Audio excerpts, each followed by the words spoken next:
Presents from the Past and Other Treasures est constitué d'une sélection d'objets qui sont tous réunis par cette idée du don, ou en tout cas qu'on a replacé dans un contexte où l'idée du présent pour les dieux, le présent politique, le présent diplomatique, réunit une grande partie des objets du catalogue. On a aussi quelques objets magnifiques qu'on voulait pouvoir intégrer à cette publication. En termes de déroulé chronologico-géographique, on va de camp à camp et d'où à où dans le catalogue? Alors on va se promener en passant par la région du Gandhara vers le IIIe siècle.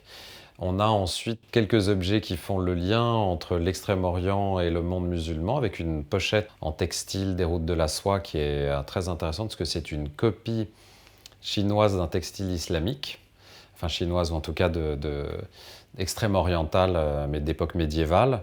On a une sélection d'objets samanides aussi pour l'islam classique. Et ensuite, on a un très important groupe d'objets du monde ottoman, autour du XVIe siècle, et quelques pièces de statuaires formidables d'Inde, dont un Shiva Nataraja d'époque Chola vers 1280, qui est une petite merveille, un petit résumé de la physique quantique et de la science en quelque sorte. Comment vous est venue cette idée du don?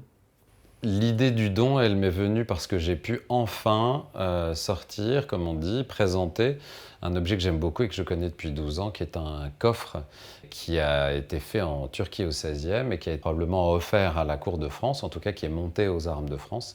Et c'est cet objet qui m'a fait réfléchir à l'idée des cadeaux diplomatiques.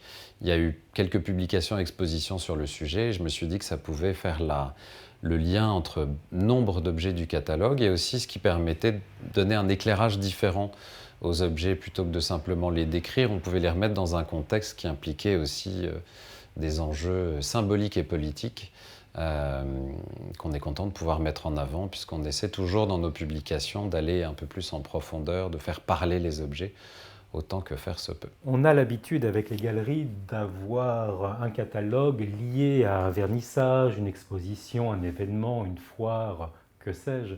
Vous avez pris un parti pris différent, je crois. Oui, nous avons des catalogues qui sont liés à des thèmes, avant tout. Des thèmes qui nous tiennent à cœur et des thèmes qui nous permettent aussi d'apprendre, de creuser dans la mise en contexte des objets, le sens. On aime beaucoup prendre des objets pour les faire parler ou mettre en relief un thème. On avait fait Exotic Mirror sur l'image des Occidentaux vue par les Indiens, ce qui était en miroir une manière de parler du racisme aussi. Donc on essaie de trouver des objets qu'on peut réunir autour d'une idée pour que ça dépasse simplement l'objet tel qu'on le perçoit habituellement, pour aller plus loin dans la compréhension des objets.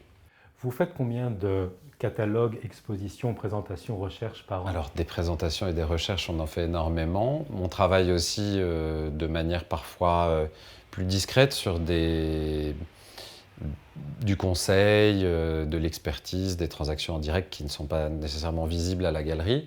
Mais sinon, on fait 1 à 2 catalogues par an. Les catalogues thématiques nous prennent aussi beaucoup de temps de recherche, ce qui est la partie passionnante, mais comme elle me passionne tellement cette partie-là, je suis capable de passer pas mal de mois à creuser, lire sur différents thèmes avant que de réunir des objets et de les publier.